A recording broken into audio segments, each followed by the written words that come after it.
ना थोड़ा सा जो आपने सवाल करा ना, like you know,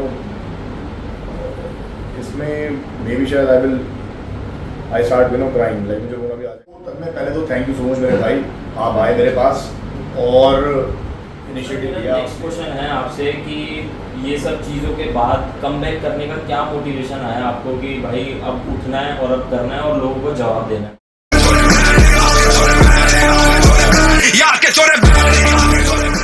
hello guys, welcome to तन्मय नागर ब्लॉग्स। और गाइज आज मैं आया हूँ जीन्स फिटनेस जिम में जो शंकर गार्डन B7 में लोकेटेड है। और आज मेरे साथ हैं सौरभ सिंह जो IFBB प्रो रह चुके हैं। And hello sir. तो आज गाइज मैं कुछ सवाल करने वाला हूँ सर से। बहुत टाइम से मैं जिम में आ रहा था और मतलब देख रहा था सर को, तो सर काफ़ी मतलब पहले जब मैं आया था कोरोना से पहले तो सर काफ़ी फिट थे और बहुत ज़्यादा एक्टिव थे इन चीज़ों में। तो काफ़ी नोटिस किया मैंने, पूछा कि बहुत टाइम से क्यों नहीं एक्टिव हो रहे हैं। वो 3 साल हो गए कि ना किए हुए एक्टिवनेस दिखाए हुए। तो आज मैं इनसे थोड़ा क्वेश्चन करूँगा।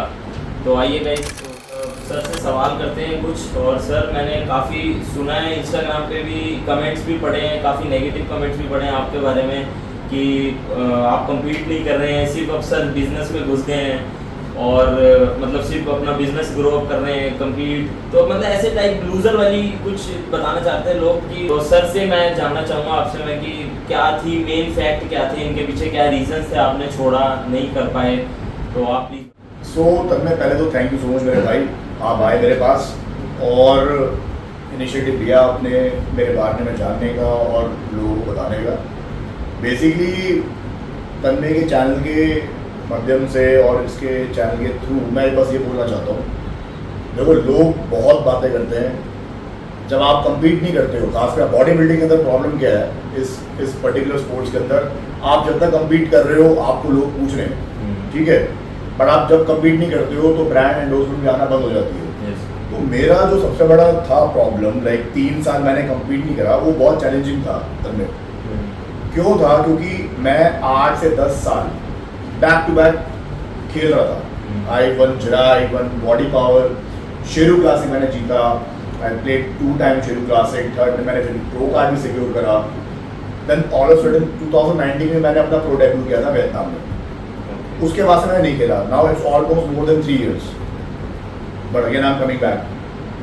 सो ये श्योर है कि मैं दोबारा खेलूँगा, बट मैं क्यों नहीं खेला, लोग मेरे बारे में काफ़ी मजाक उड़ाया कि ये बस की नहीं है। और मुझे भी टैक्स आए, आप कहाँ से प्रो कार्ड होल्डर हो, ये क्या है क्या नहीं है, 10 बातें होती हैं।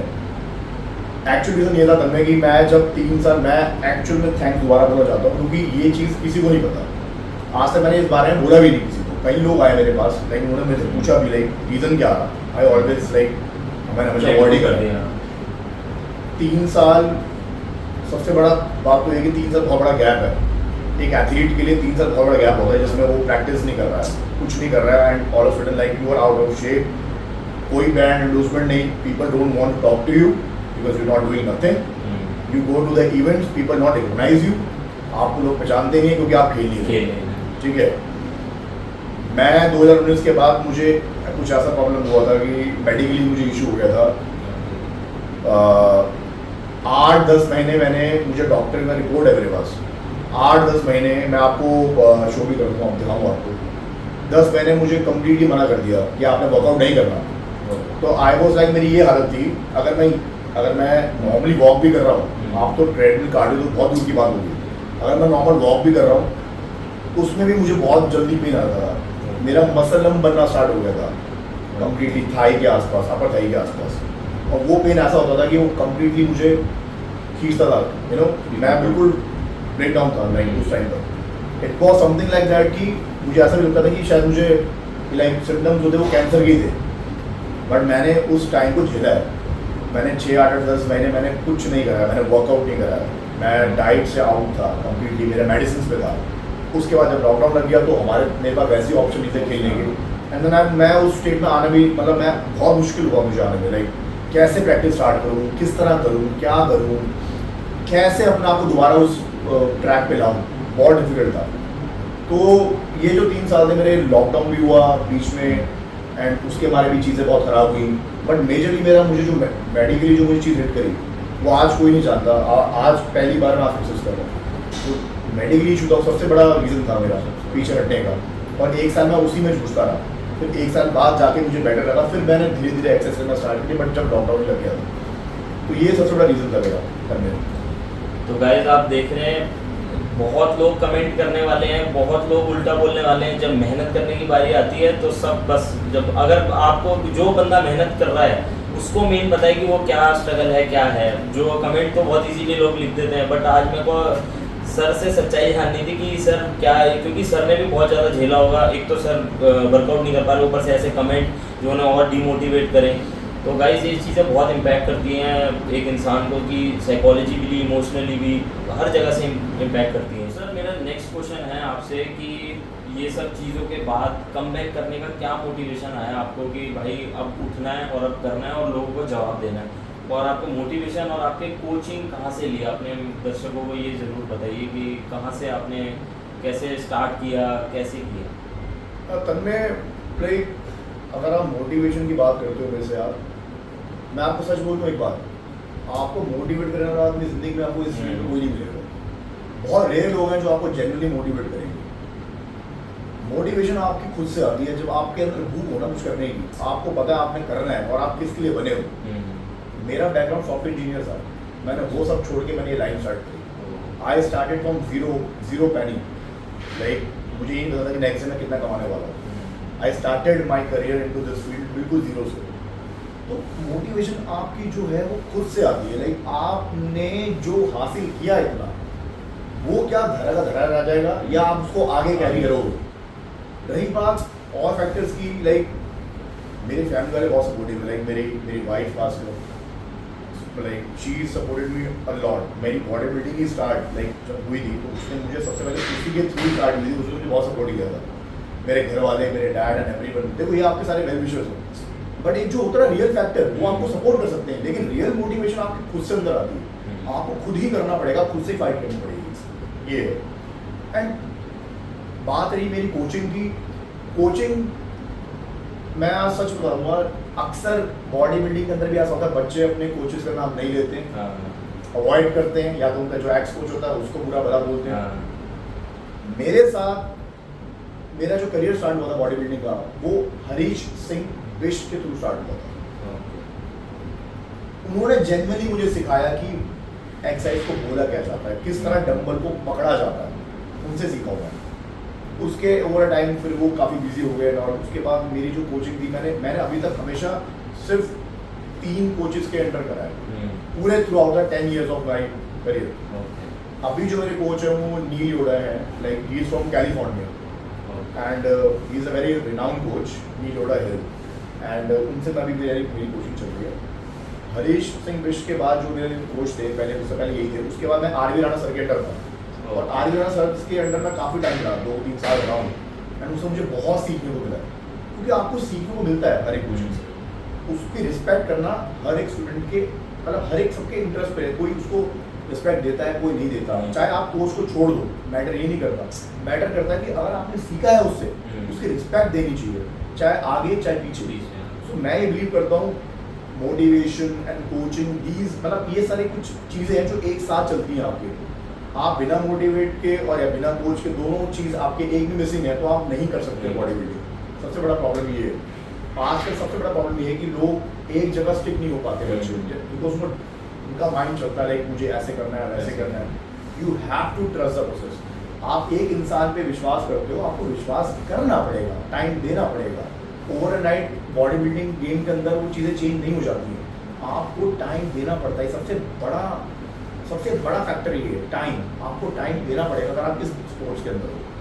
ये सर नेक्स्ट क्वेश्चन ये है, सर आप एज अ कोच कैसे अपने स्टूडेंट्स को, और मतलब जैसे आप ट्रेनिंग देते हैं, पर्सनल ट्रेनिंग भी देते हैं, कोच भी हैं आप एक, और मतलब कैसे आप बच्चों को आप गाइड करते हैं, स्टूडेंट्स को जो आप जिनको ट्रेन करते हैं, कि कैसे वो बॉडी बिल्डिंग में कैसे अपना मोटिवेशन कंटिन्यू रखें आगे जाके, कैसे वो लोग प्रॉपरली इस चीज़ में इंडल्ज रहें, ना ही कोई उनको डीमोटिवेट करे।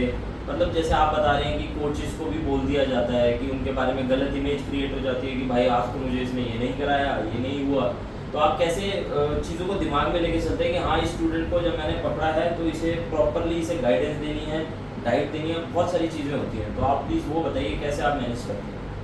तब मैं पहली बात तो बता दूंगा, मैं ऑन फ्लोर ट्रेनिंग बहुत कम देता हूँ। ऑन फ्लोर ट्रेनिंग मेरी बहुत कम रहती है बेसिकली, मैक्सिमम मेरा ऑनलाइन चलता है। और अगर कोई ऑफलाइन ट्रेनिंग लेता भी है तो मेरे जिम में आता है, वो आराम से अपना वर्कआउट करता है, मैं उसको गाइड पूरा प्लान कस्टमाइज करके देता हूँ।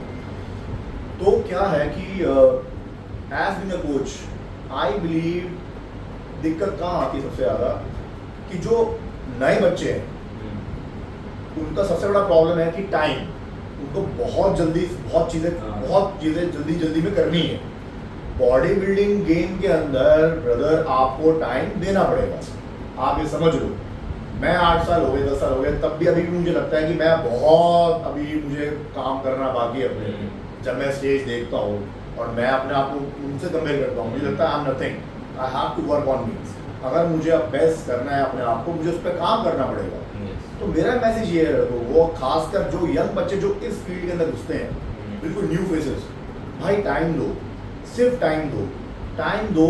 और उससे ऊपर चीज़ क्या है, ट्रस्ट द प्रोसेस। आप ट्रस्ट करो उस प्रोसेस पर। आप इतना सुबह शाम मेहनत कर रहे हो, लेकिन अगर आपका माइंड कनेक्ट नहीं है आपके कोच से और आप कनेक्टेड नहीं हो कि कैसे चलना है आगे, क्या करना है, तो कोई फ़ायदा नहीं है।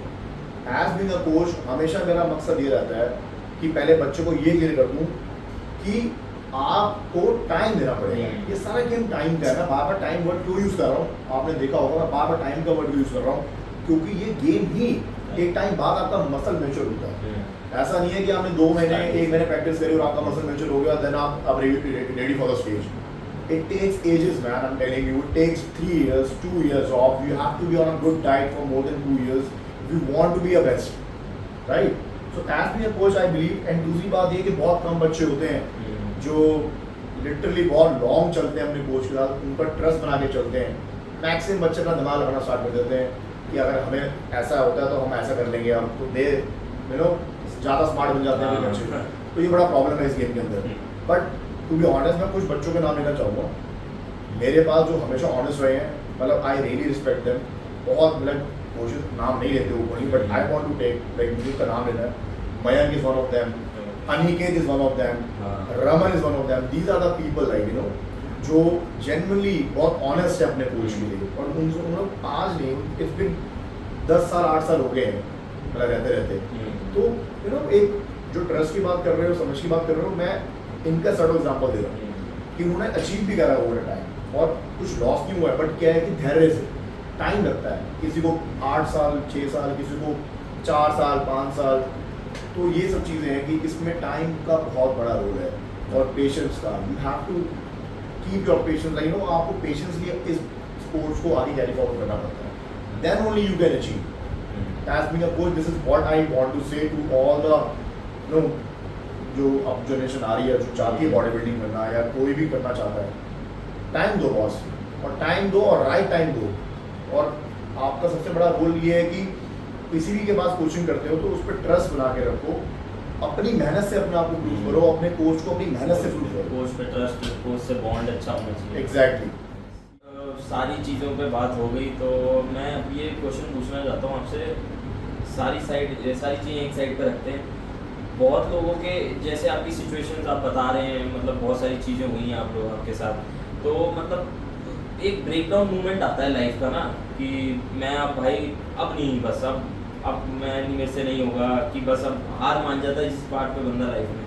तो वो कभी आपके कोई मूवमेंट तो ऐसा रहा होगा जिसमें आप बिल्कुल ही ब्रेक हो गए हो कि हाँ नहीं, अब मेरे से जिम नहीं होगा, अब कोई मोटिवेशन नहीं है अंदर मेरे, तो वो आप थोड़ा डिस्कस करिए। यार ये ना थोड़ा सा जो आपने सवाल करा ना, लाइक इसमें मे बी शायद आई स्टार्ट क्राइम, लाइक मुझे रोना भी आ जाएगा बोलते। वो दिन मुझे अभी तक याद है, लाइक 2019 के बाद मैंने स्टार्ट किया था दोबारा प्रो डेब्यू, मतलब मैंने प्रो डेब्यू किया था रहता हूँ। उसके बाद क्या हुआ, कुछ ऐसे मोमेंट थे मेरी लाइफ में जब मैं बिल्कुल ऑफ हो गया। मुझे किसी इवेंट में बुलाया गया और उस इवेंट में मैं एज अ VIP गेस्ट था एंड देन मुझे वहाँ से उठा के पीछे भेज दिया गया और किसी ने मुझे पहचाना भी नहीं कि मैं क्या हूँ कौन हूँ। उस दिन तो मैं बिल्कुल मतलब आई वॉज लाइक मैं घर आया एंड टोटली डाउन एंड और उस टाइम की बात है मैं मेरे मेडिसिन चल रही थी उस टाइम। तो लाइफ में वो मोमेंट जो मेरा था वो बहुत एक्सट्रीम था कि मतलब एक होता ना हुआ कुछ नहीं है लोगों को मैं बताऊँगा बहुत नॉर्मल लगेगा ये तो कुछ भी नहीं है पर जिसके ऊपर बीतती है ना जो फील करता है क्योंकि आप हमेशा हाई रहे हो 8 साल 6 साल मैं कंप्लीट करता रहा पर जब मैं कंप्लीट नहीं कर पाया और जब मुझे नीड थी उन लोगों की जो इंडस्ट्री में बहुत अच्छा कर रहे हैं जब मुझे नीड थी कुछ ब्रांड और स्पॉन्सर्स की जो मुझे समझ पाया मुझे सपोर्ट कर पाए लॉकडाउन में भी तो वो सारे पीछे हट गए and I am not earning not even a one single पैनी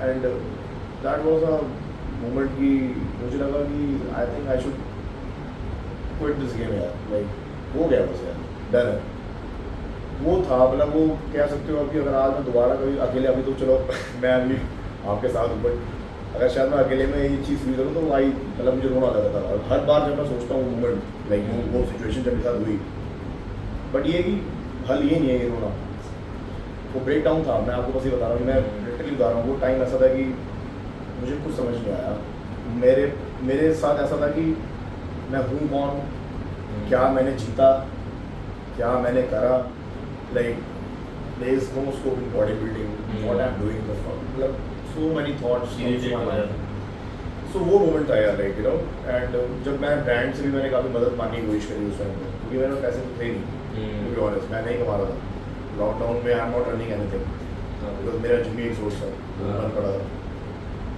मैंने ब्रांड से भी कोशिश करी अप्रोच करने की बात करने की बट नहीं हो पाया उन्होंने भी मुझे बिल्कुल मना कर दिया I don't want to take the name मुझे नाम ही लेने बट ये सबसे बड़ा ब्रेक डाउन था लाइफ में जहाँ मुझे लगा आई थिंक हो गया बस डर है यार हो गया अब नहीं कर सकता मैं ये है तो गाइस सबके ही लाइफ में ऐसे ब्रेक डाउन मोमेंट्स आते हैं और सर के और भी लोग होंगे तो कमेंट लोग कर देते हैं इजीली मैं फिर से बोल रहा हूँ बट यार पीछे की जो स्टोरी है ना तो वो बताना मेरे को इंटरेस्ट था कि मैं सर के साथ बैठूं और बात करूं आज टाइम मिला है तो बहुत टाइम से हम लगे रहते कि करें सर की स्टोरी आगे लाएं क्योंकि इतना अचीव करने के बाद एकदम से डाउनफॉल होना फिर उठना तो भाई हर किसी के बस की बात नहीं है।